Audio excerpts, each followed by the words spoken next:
Whispers among star-lithe prismatic clouds of the celestial nursery had always been Nera's refuge, until they weren't.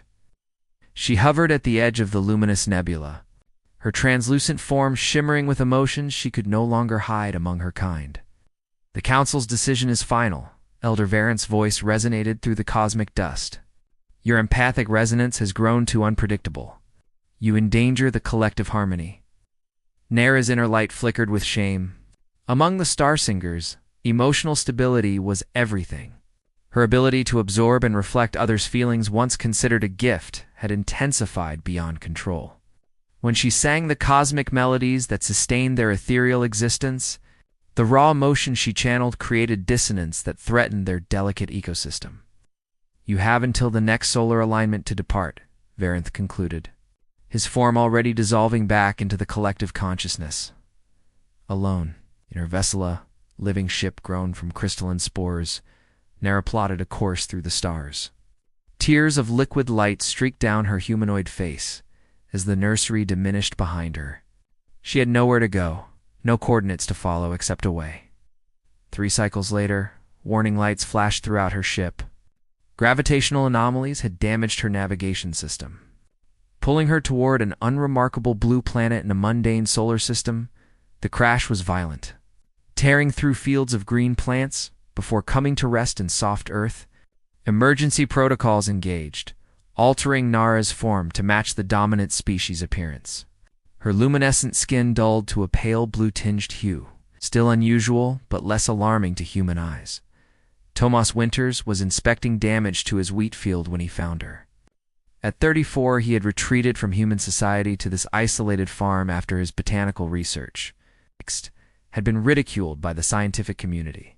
His theories about plant sentience and communication had made him an outcast in academic circles. "Are you hurt?"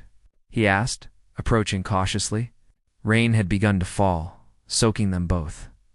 Nera flinched at his approach, her empathic senses overwhelmed by unfamiliar emotions radiating from this being.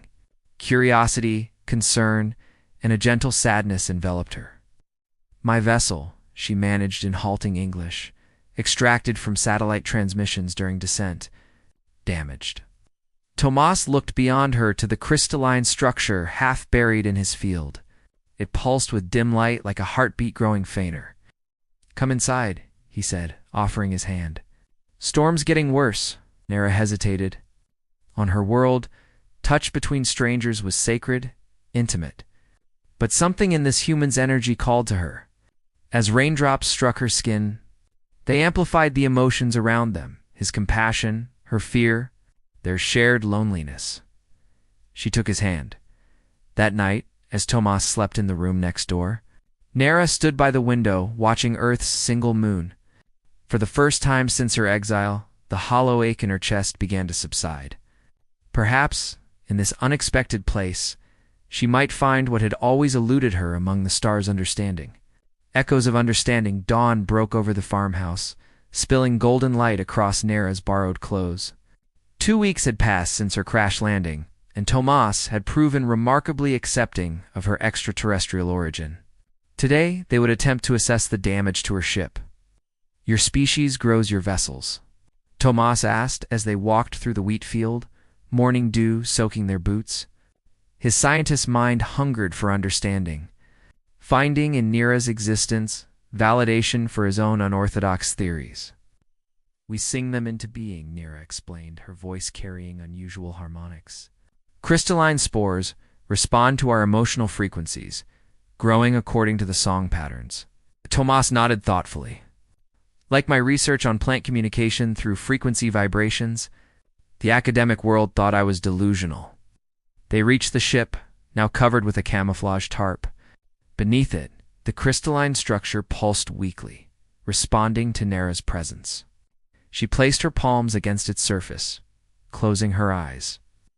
"The primary resonance chamber is fractured," she said softly. "Without it, I cannot direct the ship between star systems." "Can it be repaired?" "With proper materials and time, elements in your soil might serve as substitutes if properly harmonized." Over subsequent days they fell into a rhythm.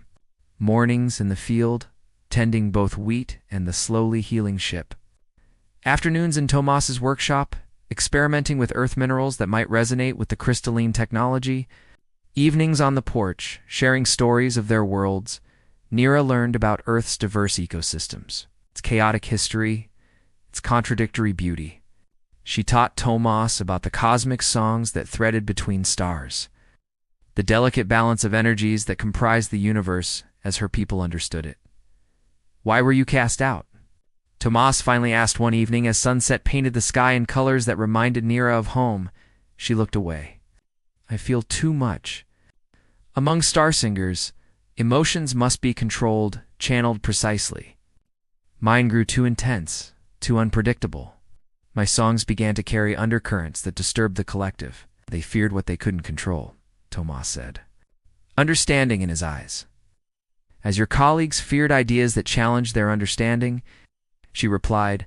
Their hands rested inches apart on the porch railing. When their fingers brushed accidentally, Nara gasped at the sudden influx of emotions. Not just his, but a reflection of her own feelings mirrored back. Longing, curiosity, growing affection. The moment broke when lights appeared on the distant road unusual. "For this remote area, government vehicles," Tomas said, tension edging his voice. "Someone must have reported the crash. We need to hide your ship more thoroughly." They worked through the night, burying the crystalline vessel deeper, covering evidence of its otherworldly nature. As dawn approached, exhausted, they huddled in the barn, listening for approaching vehicles. "If they find me," Nira whispered, "your authorities will take me away for study. I've intercepted enough of your broadcasts to understand what happens to aliens on Earth." Tomas took her hand deliberately this time, accepting the rush of emotional connection. "I won't let that happen. You're not alone anymore." In the soft light filtering through barn slats, Nira realized that for the first time since her exile, someone truly saw her not as a disruption to harmony, but as herself. The irony wasn't lost on her. Across the vastness of space, she had finally found understanding with a species entirely different from her own. Boundaries, dissolved summer heat shimmered above the cornfields as Nira emerged from the ship's resonance chamber, sweat glistening on her blue-tinged skin. After a month of work, the vessel was nearly ready, its crystalline structure now humming with renewed energy. "The harmonization is taking hold," she told Tomas, who waited nearby. "But I've detected something concerning a transmission from my people. They're searching for me." Tomas frowned. "Why?" "They exiled you. Not to bring me home," she explained. "When a star singer leaves the collective, their emotions can become a beacon for less peaceful species. We're supposed to journey to the outer void, not interact with developing worlds." Inside the farmhouse, their concerns multiplied. The local news reported increased government presence investigating atmospheric anomalies in the region. They were being hunted from two directions. That night, as lightning split the sky and thunder shook the windows, the boundaries between them finally dissolved. "I'll have to leave soon," Nira said, standing in the doorway of Tomas's room, her thin nightgown illuminated by lightning flashes. "I know." His voice was rough with emotion she could feel even across the room, desire tangled with fear of loss. She crossed to him slowly. "Among my kind, to share emotions is the deepest intimacy. May I show you?" When he nodded, Nira placed her palms against his temples. The connection flowered between them, not just emotional, but memory. Sensation, the essence of self flowing both ways. Tomas gasped as her feelings washed through him.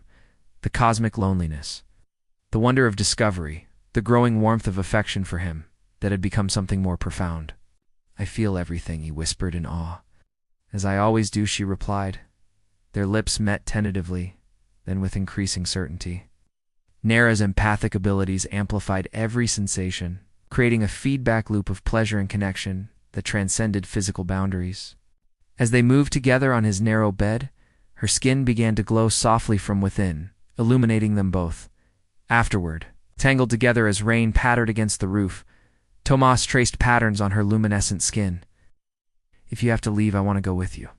Nara's heart contracted. "Your atmosphere, your biology, you couldn't survive. My research is adaptable. I could continue studying botanical communication across different worlds.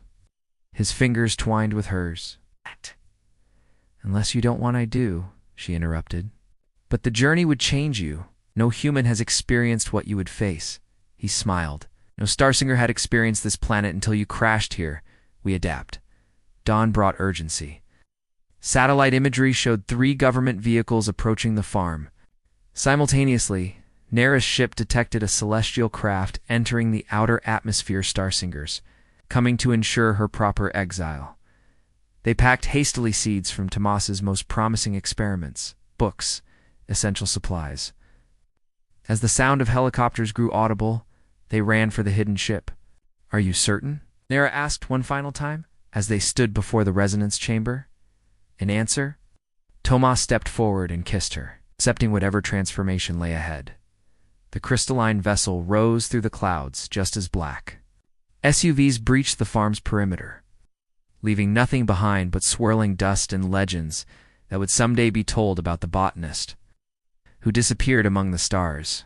Flight across worlds, massive gas giants' rings shimmered like mother of pearl as their ship glided through the diffuse ice particles. It was their 3rd planetary system since leaving Earth 3 months ago, and Tomas still hadn't grown accustomed to the wonders unfolding before him. The microorganisms here communicate through bioluminescence, he said, examining samples through equipment they'd traded for on a commerce outpost. Similar to Earth fireflies, but forming complex linguistic patterns. Nera smiled, watching his enthusiasm. The transition had been difficult for him. His body had required genetic modifications to survive different atmospheres and gravity conditions. Sometimes he woke gasping, momentarily forgetting his altered biology. The scanner shows Starsinger vessels 2 systems away, she reminded him. We should continue moving. They had developed a rhythm to their flight, exploring just long enough to trade, gather supplies, and for Tomas to document botanical findings before moving on. Always one step ahead of Nera's people, who seemed determined to locate the exile who had violated their most sacred law by bringing another species into cosmic awareness.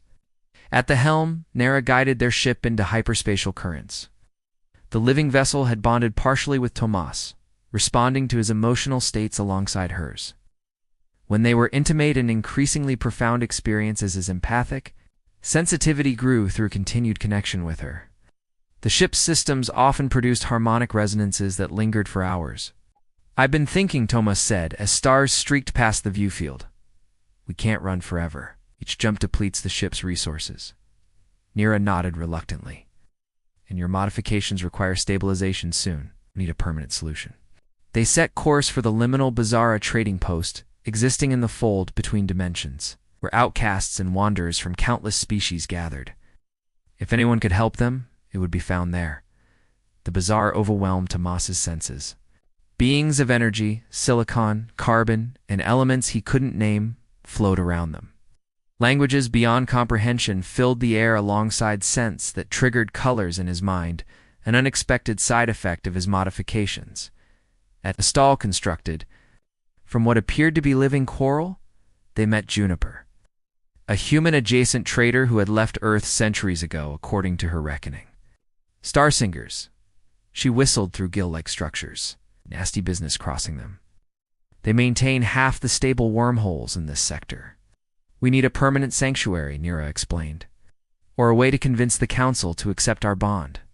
Juniper's compound eyes narrowed. There's a legend about a Starsinger who fell in love with a creature of matter. She appealed directly to the cosmic architects, the beings your kind worship. They say the architects were so moved by their connection that they created a new harmonic to accommodate their union. How would we find these architects? Tomas asked. You don't, Juniper laughed. They find you when the song is right. That night, in their ship's resting chamber, Nera taught Tomas the most sacred Starsinger melody songs forbidden to non-ethereal beings. As their voices twined together, the ship's crystals resonated at frequencies never before achieved. Broadcasting their harmony across dimensions, neither noticed the distant pinpoint of light that appeared in response. Watching, evaluating the unprecedented connection between matter and energy, human and starsinger. If we face the council, Nara whispered as they lay entwined, we face execution or eternal separation. Thomas kissed her glowing fingertips. Then we create a third option, together. Oh. The decision made, they set course toward the celestial nursery, not in surrender, but in challenge to traditions that separated beings capable of love across the cosmic divide. Harmony of belonging, the celestial nursery loomed before them. A swirling tapestry of luminous gases and crystalline formations suspended in the void. After nearly a year of flight, they had returned to Nara's birthplace and as supplicants, but as testimony to a truth her people had denied. It's beautiful, Tomas whispered, his modified eyes now capable of perceiving spectrums invisible to standard humans. The genetic alterations that allowed him to survive space travel had changed him fundamentally. Yet his essential nature, his curiosity, compassion, and love for Nara remained unchanged. The council chamber lies at the center, Nara said, her form shifting slightly toward her natural state, more luminous, less solid. They will have detected our approach already. As if confirming her words, a harmonic vibration rippled through their ship, a summons impossible to ignore. They emerged from their vessel, hand in hand. Tomas, in a protective suit that maintained his material form, while Nara fully transformed into her ethereal stata, being of living light with only the suggestion of humanoid features. 7 elders awaited them, suspended in a perfect heptagon formation. Elder Varanth, who had pronounced Nara's exile, pulsed with displeasure. You violate our most sacred law. His thoughts resonated directly into their minds, bringing a creature of matter into our realm, corrupting our harmonies with dissonance. Nara's light flared defensively. I bring not dissonance, but evidence of a greater harmony. Our differences create beauty your controlled resonances cannot imagine. Possible, another elder countered. Matter and energy cannot truly harmonize without destruction of both. Tomas stepped forward. Yet here we stand. I am changed by our connection, yes, but not diminished. Nara's empathic abilities, the very trait you rejected, allowed our resonances to align. Varanth's form darkened. Words cannot then let us show you, Nara interrupted. Before the council could object, she and Tomas joined hands. The year of connection between them had created pathways where their consciousnesses could merge without the limitations of physical touch. As they focused on this bond, Nero began to sing. The melody that emerged was unlike any the nursery had. Heard complex harmonies integrating both the cosmic frequencies of the star singers and the grounded, organic patterns of earth life. Tomas's voice joined hers, carrying botanical rhythms learned from his years studying plant communication. Their ship, still partially connected to both their consciousnesses, amplified the song. Crystals throughout the nursery began resonating in response, creating visual patterns of mathematical perfection never before manifested. This is Elder Varanth began, but fell silent as a new presence entered the chamber. The cosmic architects, beings of pure creative energy that star singers revered but rarely encountered, materialized around them. Their attention focused on the harmonies generated by the improbable pair. The song evolves.